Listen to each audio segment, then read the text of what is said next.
months away from celebrating our nation's semi-quincentennial 250 years of ambition, daring, resilience, innovation, boldness, transformation. As President Lincoln iconically and indelibly reminded those at Gettysburg, our fathers brought forth on this continent a new nation, conceived in liberty and dedicated to the proposition that all men are created equal. Ladies and gentlemen, the original Declaration of Independence lives only 100 steps to your right here at the National Archives Museum for all to come and see. And while the original Declaration is permanently encased in glass, there are thousands of other historic documents of consequence in our nation's archives from the 18th century that are part of what I call the continuum of freedom. They are instructional, revealing, exciting, and they've never left Washington, D.C. So to celebrate America's 250th birthday, it is my pleasure to announce today the Freedom Plane National Tour to make accessible to the American people across our nation for the first time historic and consequential documents fundamental to America's founding and the beginning of American government. At least 10 irreplaceable documents from America's founding period that are windows in time will travel our country to 8 cities, beginning in March and set to conclude in August. These documents are either precursors to the Declaration and reflect mounting frustration with British rule, or they document the Declaration's immediate result, how subjects of King George III became citizens of the United States and formed a new nation and then a new government.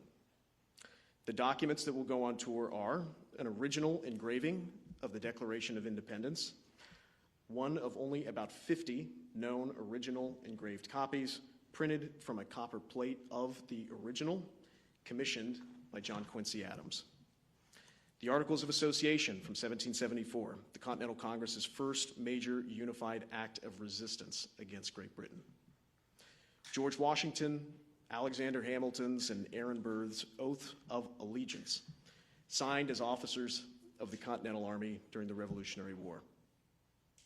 The Treaty of Paris of 1783, that formally ended the Revolutionary War and in which Great Britain recognized the United States as an independent country. A rare, secret printing of the Constitution in draft form from 1787 with the delegates' handwritten notes made during the Constitutional Convention. And the voting record of the Constitutional Convention approving the final text of what would become the United States Constitution. All originals, no facsimiles, no copies. All incredible, all instructional, and all irreplaceable.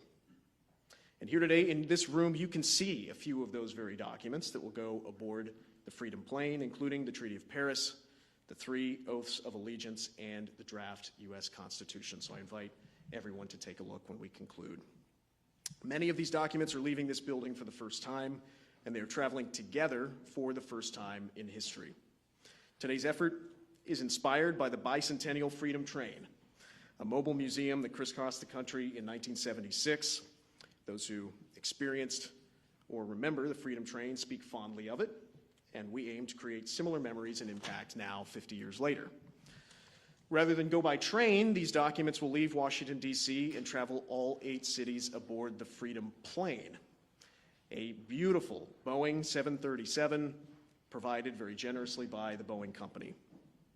And this glimmering Boeing 737, with its sure-to-be iconic celebration livery, which we'll see in just a moment, will bring the documents to the following cities and museums. Kansas City, Missouri, the National World War I Museum and Memorial. Atlanta, Georgia, to the Atlanta History Center. Los Angeles, California, the University of Southern California Fisher Museum of Art. Houston, Texas, to the Houston Museum of Natural Science. Denver, Colorado, to the Colorado History Center. Miami, Florida, to the History Miami Museum. Dearborn, Michigan, to the Henry Ford Museum of American Innovation. And Seattle, Washington, to the Museum of History and Industry. At each stop on the tour, the documents will be installed in a National Archives traveling exhibition called The Documents That Forged a Nation. The first display will open on Friday, March 6th in Kansas City, and the entire tour schedule is now available at archives.gov. These cities represent widely different geographic regions across our country, and were chosen for a few key reasons. The purpose of this tour is to allow those Americans who may not be planning to visit our nation's capital to see, experience, and learn from American history. Government is not exclusively an Eastern entity, and American history is the story of all of us. From Los Angeles to Lexington, from Coeur d'Alene to Corpus Christi, from sea to shining sea. Each city that was selected is a major metropolitan area that possesses media resources to share this traveling exhibition with surrounding cities and towns. We tried to select areas in which folks can drive a few hours at most to see the exhibition. The goal is to achieve the greatest, widest visibility and reach during the 250th celebration. In addition to each museum, at each stop meets all National Archives requirements for displaying such treasures of historic importance, from climate controls to ample display spaces to security protocols. Believe me, I would like to take this tour to all 50 states. But keeping these documents conserved for another 250 years is at the front of everyone's mind. President Trump has spoken often about his pride as the president who will lead our nation's 250th celebration. During his transition period, not yet even into office, he made this celebration a national priority. This tour was conceived not long after I was appointed by President Trump to manage the National Archives day to day. It has been nearly a year in the making and has involved hundreds of hours of planning among conservators, registrars, security professionals, advance teams, logistics experts, lawyers, insurance experts, pilots, educators, writers, designers, fabricators, teams from all different states, municipalities, and venues working together. Every movement of these documents is tightly scheduled, diligently monitored, well prepared for, and secured. Once the documents disembark from the Freedom Plane, they will be transported in climate-controlled vehicles, secured by professional handlers with the National Archives. They'll arrive at each museum under police escort, and National Archives personnel will work closely with experienced, credentialed staff at each museum to prepare the documents for display. And once they're on view to millions of our fellow Americans, they will be protected at all times. Allow me now to thank the National Archives partners who are here with us for your support, especially the National Archives Foundation and its generous donors, the most noteworthy of which you will be hearing from soon. There is no more noteworthy an occasion than America's 250th birthday to share this history. Hopefully, by allowing folks across the country to get up close to and experience this history, will inspire our fellow Americans to champion our nation's founding ideals into the future. With that, allow me to introduce Rodney Slater, Chairman and President of the National Archives Foundation, who served with distinction as Secretary of Transportation under President Clinton. Mr. Secretary.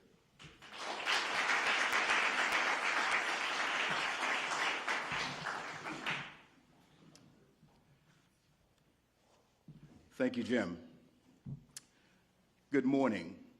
And on behalf of the Board of Directors of the National Archives Foundation, welcome to the National Archives. We have some members of the board here, and I'd like to just mention them. We have Governor Jim Blanchard, the immediate past chair of the Foundation Board, Larry O'Brien, an immediate past chair as well. We have Selena Jackson, the newest member with P&G, and also Lucinda Robb. I think Lucinda made it up right here. Okay, very good. The foundation is the nonprofit, programmatic, and philanthropic partner of the National Archives, helping to bring billions of holdings that represent the fabric of our shared American story to life through exhibits and special events, civic engagement, and more. As we move into this banner year, the 250th anniversary of our nation's founding, it is more critical than ever to give Americans a chance to get up close and personal with their nation's history, especially as pertains to this pivotal founding era that we're focused on. Those of us based in Washington, D.C., can be a bit spoiled. We can come to this marvelous building and sit among the charters of freedom as we please. But not every American gets that incredible privilege, and that's why we've gathered here today. The 250th anniversary is an inflection point for all Americans of any age or background to deepen our understanding and appreciation for our history.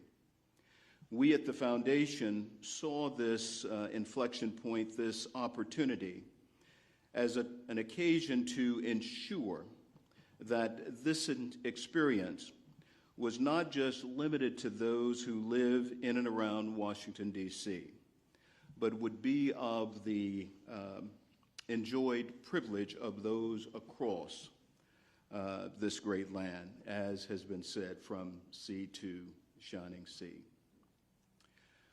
What started as a simple idea, making the founding more accessible, has blossomed into this ambitious endeavor. The Freedom Plane National Tour, documents that forged a nation.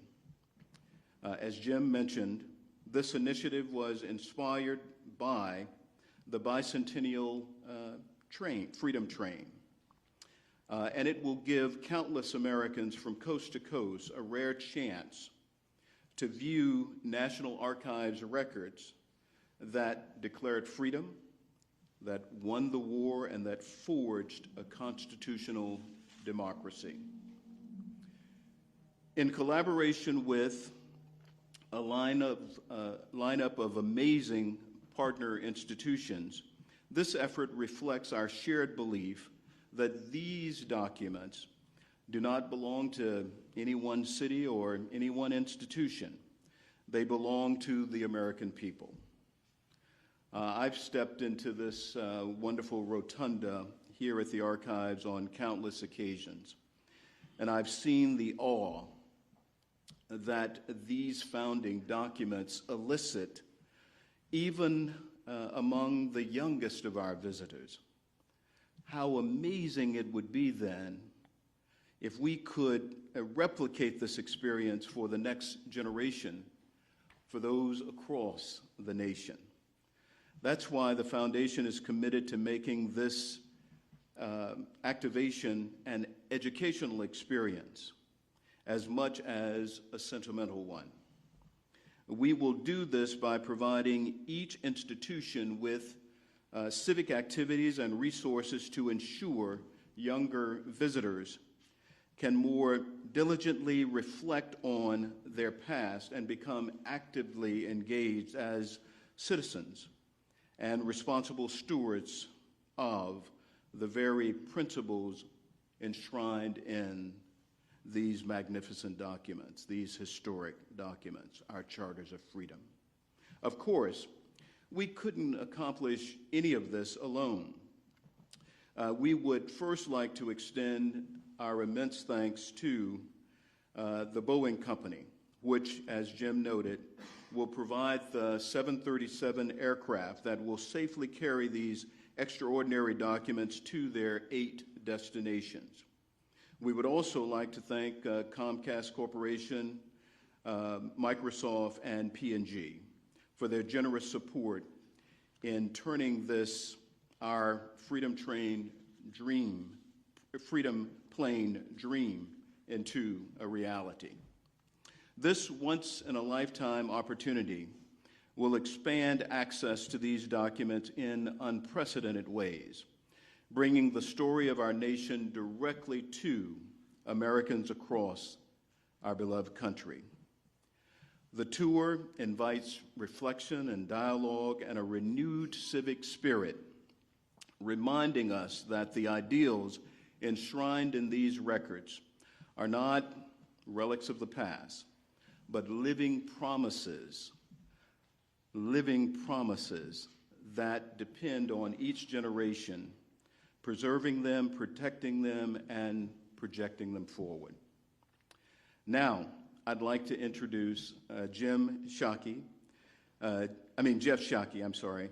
Jeff is the Executive Vice President of Governmental Operations and Global Public Policy Corporate Strategy for the Boeing Company.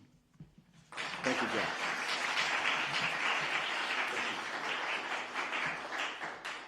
All right. Well, thank you, Secretary Slater. What an awesome day it is to be with everybody here this morning. I want to start by expressing gratitude to the Archives and the Foundation for their important work to preserve, protect, and share Americans' history. Boeing's partnership with the Foundation dates back more than 20 years, and we are excited to continue our partnership through the Freedom Plane National Tour. Just as flight connects people and places, the Freedom Plane National Tour will connect Americans to the ideas and sacrifices that forged our country.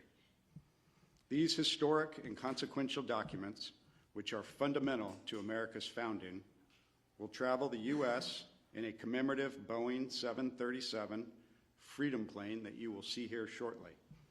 We chose the 737 because of the important role it has played in aviation history. It's the plane that helped make travel more affordable and accessible, and it's carried more than 30 billion passengers over the last 60 years. And now, as we celebrate America's 250th anniversary, this iconic plane will make some of the most important documents in American history more accessible to communities throughout the United States, all the way from the eastern seaboard through the heartland and the Rocky Mountains to the Pacific coast. We know that when people can see history, it builds a deeper appreciation for the freedoms we celebrate. Thank you to the Archives Foundation, the National Archives, and everyone who made the Freedom Plane National Tour possible, including President Trump and Secretary Rubio, and leaders throughout this administration. Boeing is proud to be part of this special celebration of America's 250th anniversary, or as Jim said, semi-quincentennial. Bicentennial is easier. We all have to do a little practice. So with that, I'm going to turn it back to Jim.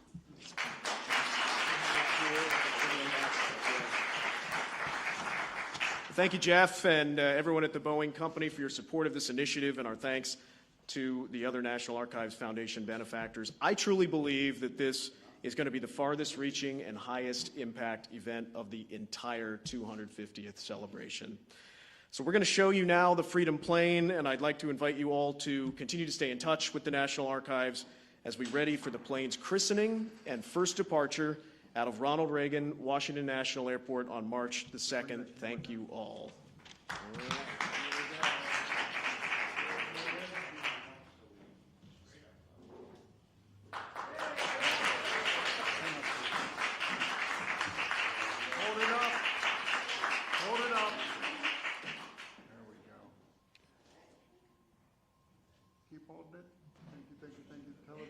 Keep holding it, keep holding. Television, thanks you. Now I want to hold it. Is that model going into the archives? Boys with their toys.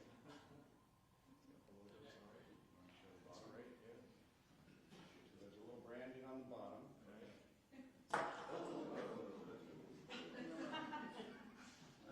It says Boeing backs America. Okay. That's great. Thank you.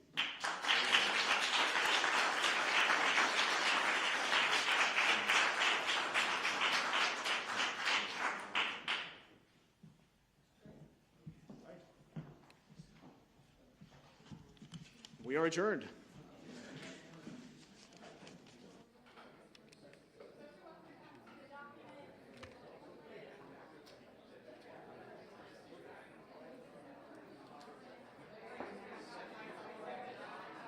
I'll feed the earlier clips because everybody's just going to descend on that thing.